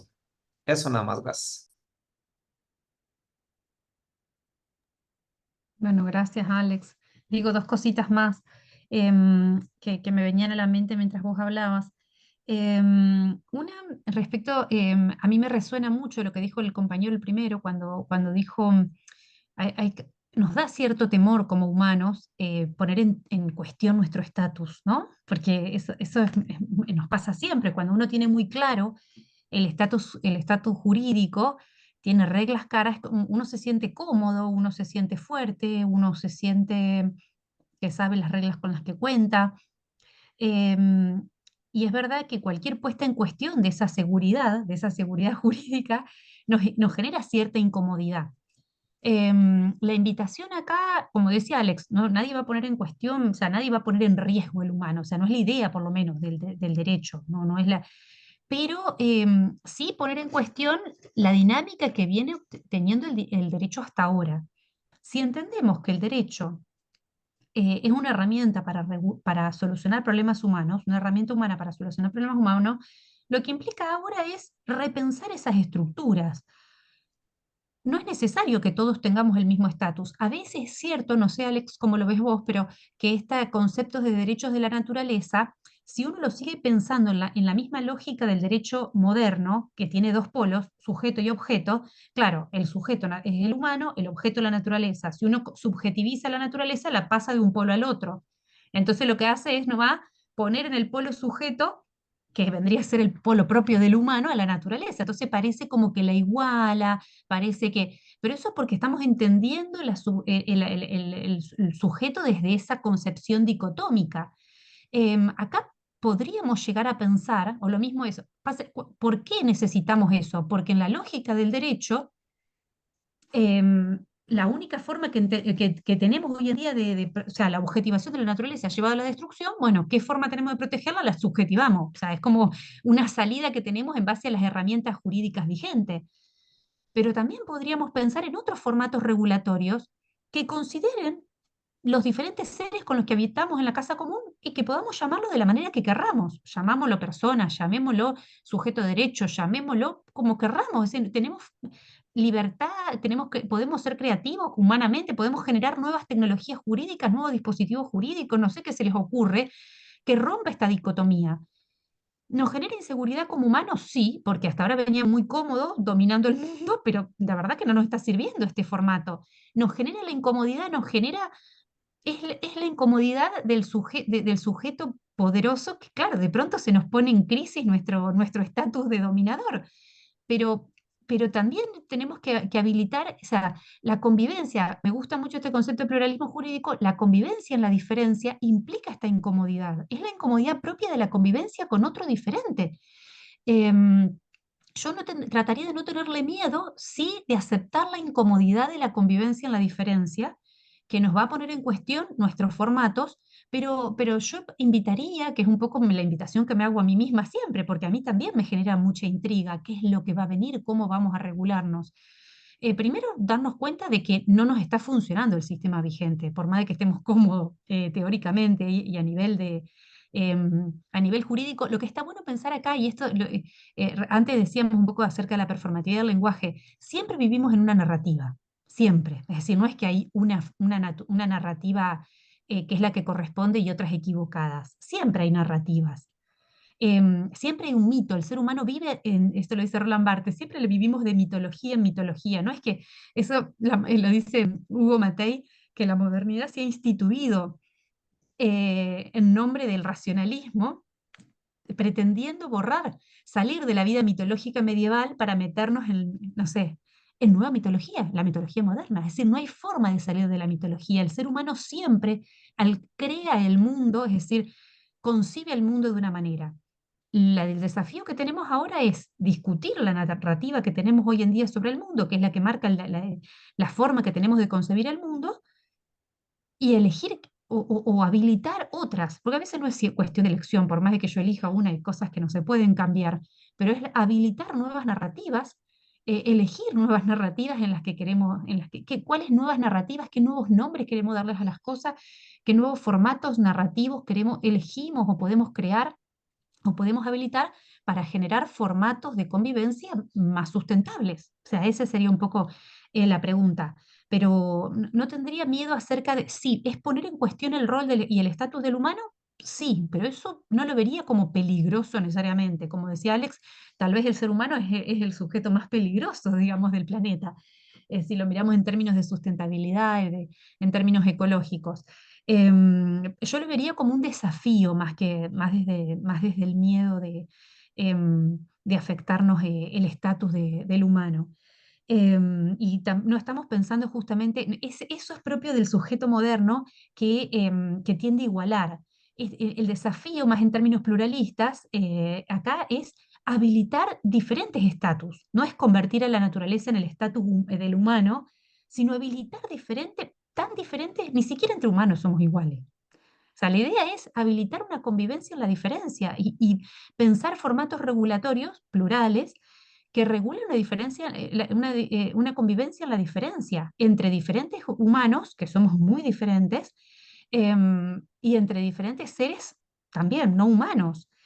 Para el derecho eso es muy difícil, porque el derecho viene funcionando hasta ahora, no sé si el derecho, los sistemas jurídicos que se han identificado con el derecho, pero podría ser otros formatos jurídicos que no estén basados en los derechos, eso me encanta pensarlo. Los sistemas jurídicos hasta ahora vienen siendo basados en el derecho, es decir, en el concepto de derecho, y también vienen siendo basados en un formato que se pretende universal, ¿no? Esto es muy propio de la modernidad, del racionalismo moderno. Uno de los desafíos de los formatos regulatorios, de los sistemas jurídicos, es habilitar regulaciones plurales, es decir, tan plurales como la diversidad que habita el planeta. Eso para nosotros el derecho es un desafío difícil, muy complejo, porque no estamos formados en esa lógica, pero creo que es el desafío más bonito, que habilita la creatividad, y en eso estamos juntos, es decir, o sea, los actores del derecho tenemos algunas herramientas, pero como sociedad tenemos este desafío. Y después respecto de lo que planteaba la colega, la compañera, sobre el tema de las ordenanzas y cuáles serían los desafíos del derecho a futuro, cuál sería la agenda de los derechos de la naturaleza, podemos decir. Em, y Alex dijo algo, yo solamente comento una cosa que, por lo menos tengo una colega que se llama Valeria Berros, que trabaja estos temas también de derecho de la naturaleza, y ella me comentaba que en Argentina también hay como una movida ahora, que hay varios activistas que estaban, ambientalistas, que estaban proponiendo como una ordenanza modelo sobre derechos de la naturaleza en diferentes comunas, ¿no? En pueblos. Y ella me decía, no sé si es lo ideal o lo mejor, porque evidentemente el derecho, como recién planteabas, es una práctica. Entonces, el derecho impuesto desde arriba, si no se plasma en la vida de los pueblos, hasta puede ser contraproducente. Es decir, la agenda de los derechos de la naturaleza va a ir surgiendo en la medida que se refleja en la vida de los pueblos. Si todos tenemos una concepción dominial, jerárquica, vertical y mercantilizadora de la naturaleza, la ordenanza de derecho de la naturaleza no va a tener sentido. O sea, no. El derecho, algunos hablan del carácter pedagógico del derecho. Yo creo que el derecho plasma el derecho existe en los formatos en que los pueblos se regulan y se autorregulan. Eh, el desafío es cómo queremos vivir como sociedad y qué derechos queremos construir como sociedad. La pregunta estaría más en la sociedad que en el plan institucional de los derechos de la naturaleza. En la medida que como sociedad nos habilitemos otros formatos de vincularnos con lo no humano, le daremos agenda a los derechos de la naturaleza. Pero ahí habría un riesgo desde el derecho de querer imponer un formato institucionalizar los derechos de la naturaleza cuando todavía la sociedad no está preparada para eso. Entonces ahí habría que ir viendo qué es lo más conveniente, porque si no puede ser contraproducente, ¿no? Y también sería un autoritarismo de los derechos de la naturaleza, digamos, tampoco, no es la idea. La idea es inspirar, me gusta mucho esa palabra, inspirar agendas transformadoras en las que vayamos dando lugar a nuevos formatos regulatorios que activen otras formas de vincularnos con lo no humano y que eso se plasme también en las instituciones. Pero imponer instituciones ecológicas desde arriba, estamos en la misma lógica dominial de la modernidad, no es la idea, me parece. Ahí es inspirar en nuevos formatos regulatorios que surjan desde abajo, ¿no? Pero bueno, ahí está todo el desafío también de que eso no es una agenda clara, es una agenda de inspiración. Pero es lo propio de la convivencia en la diferencia, y bueno, y ahí está el desafío. Así que bueno, eso de mi parte. Bien, quería recoger brevemente ya para ir cerrando dos intervenciones por el chat. La primera es Ujú. cómo entraría dentro de lo que ustedes están planteando la figura del ecocidio. Y la segunda es un pedido de precisión, ¿no? ¿Qué buscamos proteger cuando decimos proteger a la naturaleza? Porque también son eventos de la naturaleza, las inundaciones que perjudican la vida humana, o incluso extremando un poco las enfermedades y las pandemias. Entonces, ¿qué es lo que se protege cuando buscamos proteger? Esas dos cuestiones puntuales. Me animo a decir algo, después te dejo, Alex. Respecto de esto último, respecto del ecocidio, a lo mejor Alex podría decir algo más. Entiendo que eso sería más una figura vinculada a lo penal, digamos, a la sanción, que está en desarrollo también. Acá no tenemos algo construido a nivel universal, digamos. Hay casos que van surgiendo en diferentes países, pero desarrollo en diferentes países. Pero lo que me animo a decir, algo comenté al principio cuando hablaba de que el contenido de los derechos humanos ha llevado tiempo, es decir, no siempre existió el contenido de los derechos humanos que tenemos hoy en día, se ha ido modificando, y yo creo que con los derechos de la naturaleza pasa lo mismo. Hay muchas preguntas abiertas que no están claras, es decir, ¿tiene lo mismo derecho un bosque que un río, que un chimpancé, que una cucaracha, que un mosquito? ¿No tengo derecho a matar un mosquito que me está por picar? No sé, esa es una pregunta. ¿Tiene derecho el mosquito? Ahí podríamos preguntarnos. Y también si pensamos en lo vivo, uno no, se alimenta de los seres humanos, perdón, de los seres vivos, o sea, de plantas, de animales. O sea, em, y ahí estaría la pregunta, ¿cuál sería el contenido? Eso está en construcción, entiendo, ¿no? Porque van surgiendo casos concretos en donde decimos, bueno, para proteger esto, un poco la lógica sería esta. En este caso, para proteger el río, utilizamos esta herramienta jurídica que es los derechos de la naturaleza. Pero eso no implicaría dar un contenido estático a los derechos de la naturaleza. En eso estamos en construcción. Em, y sí, ¿qué implicaría? Es decir, respecto de la naturaleza, de las inundaciones, em, el ser humano, es decir, si protegemos al humano, el humano ha traído todos los riesgos del desarrollo, es decir, pensemos Chernobyl, las explosiones nucleares de Chernobyl, de Fukushima, pensemos en la crisis de la encefalopatía espongiforme bovina, pensemos en las grandes explosiones de Bhopal, em, pensemos en la crisis de la gripe aviar. Son muchas crisis, digo esta porque eso tiene carácter global, en donde la acción humana está atrás, ¿no? Los transgénicos, el mismo COVID o las pandemias, o sea, también tienen que ver con el accionar humano. Y porque el accionar humano esté atrás de ciertos fenómenos catastróficos, no por eso vamos a dejar de proteger al humano. Yo creo que con la naturaleza pasaría lo mismo. Y después, hay veces que vemos ciertas contingencias de la naturaleza como catástrofe por nuestra forma también de convivir con ellas. Yo vivo en la ciudad de Santa Fe, que es una ciudad al borde de dos ríos, en pleno litoral argentino.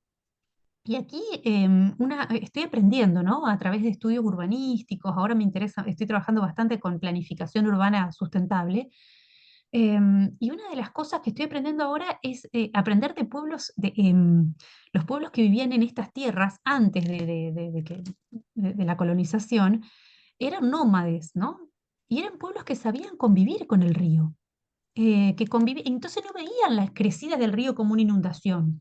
Nosotros vemos el movimiento del río, porque el río tiene vida como riesgoso, porque nos hemos metido encima del río y bueno, y de pronto queremos que el río no venga más, pero el río se ha movido siempre, ha crecido y va bajado y crecía, y los pueblos nómades lo sabían, y ellos tenían una vida mucho más amigable con el río, en ese sentido mucho más ecológica. Cuando el río descendía, se movían ahí, cuando el río avanzaba, se corrían. Claro, el problema de las inundaciones vino cuando el ser humano se metió en el medio del río. Lo mismo pasa con las pandemias. Es decir, ¿cuándo surgió la pandemia? Cuando el ser humano ha avanzado sobre los ecosistemas naturales, entonces se enferma.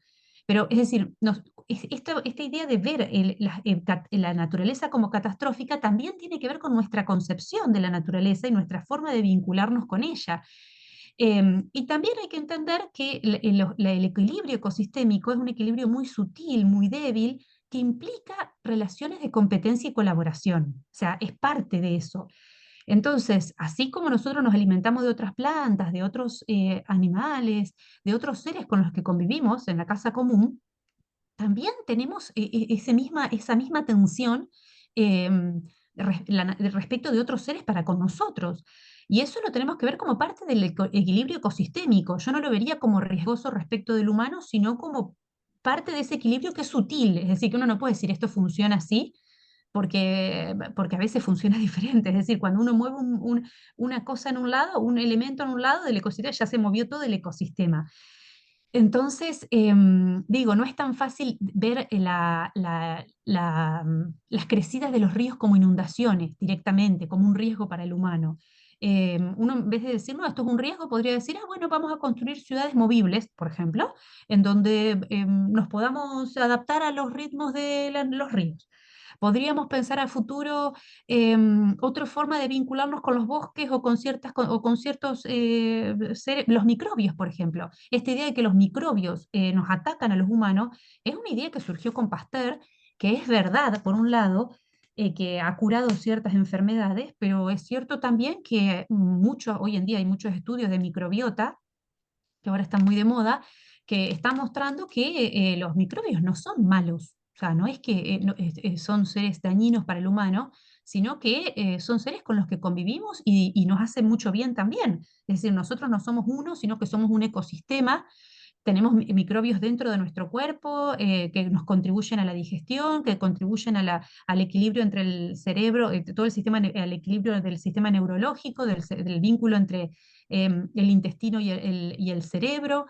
En la lactancia están presentes muchas bacterias y microbios en general que hacen a las defensas del recién nacido, del niño, del infante.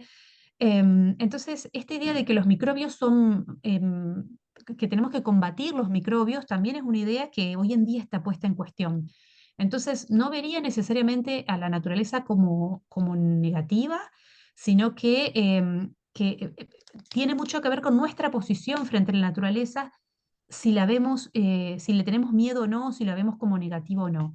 Y si hay contingencias negativas, también a veces son parte de ese equilibrio ecosistémico. Bueno, no sé si Gracias. respondí la pregunta, me parece que podría ir por ahí. De nada. Alex, no sé si hay algo más para ir ya cerrando. Sí, muy cortito, porque creo que la reflexión de Anita ha sido muy, muy precisa y concisa. Sí, respecto del ecocidio, bueno, esto, digamos, tiene una raigambre mucho más occidental, ¿no? Y ya relacionada también, nosotros sabemos que en el Estatuto de Roma se tipificó el genocidio, ¿no? Como una forma de destrucción masiva, una etnia, un pueblo en definitiva. Claro, la ecocidio es la idea de una destrucción masiva, fuerte, global, de un determinado de una determinada área, ¿no? De naturaleza, de ríos y demás, y que tuvo más bien, creo que, relación a lo que había pasado en algunas guerras, como la guerra de Vietnam, donde lanzaron este agente naranja que terminó por contaminar ríos, bosques y prácticamente esto de una manera directa, a corto y a largo plazo, pues fue exterminando la vida también de las personas que están ahí. Entonces, digamos, mi punto de vista es que el ecocidio, eh, con todas estas amenazas que existen en la actualidad de los propios seres humanos y todas estas modificaciones genéticas, patentes, guerras y demás, personalmente creo que sí debería estar tipificada también como algún delito de lesa humanidad, por lo menos, ¿no? Porque van a atentar directamente a la vida humana. Y sobre el segundo aspecto, que se busca proteger con los derechos de la naturaleza, yo creo que lo que se busca proteger es la vida, ¿no? La vida en definitiva desde cualquier concepción. Si es que es desde el punto de vista de la cosmovisión indígena, desde la cosmovisión de los pueblos, con mayor razón, lo que se busca proteger es la casa, el bien común que decía Anita, la casa común. ¿Cómo nosotros no queremos proteger nuestro hogar, nuestra casa? Pues a nadie nos gustaría que esté destruido nuestro lugar, ¿no es cierto?, donde vivimos. Entonces, los bosques, las selvas, las junglas, los ríos, que son dadores de vida, que dan y proveen de los alimentos y de la vida mismo, pues no se puede contaminar. Y si es que, bueno, tenemos una concepción más occidental, pensamos que acá quizás las cosas, los animales o que los animales son cosas y que las plantas igual, al menos desde un punto de vista al menos ecocentrista, sería lo mínimo la protección de esta vida. Es decir, si protejo este bosque, porque si no protejo el bosque, pues luego me va a caer ahí un aluvión que me va a tapar o me va a haber un desborde de un río que me va a afectar. Entonces, la idea, creo yo, con la protección de los derechos de la naturaleza es la protección de la vida misma del ser humano. Pues imaginémonos ahora que hay todos estos debates, ¿no? ¿Qué pasaría si se extinguen las abejas?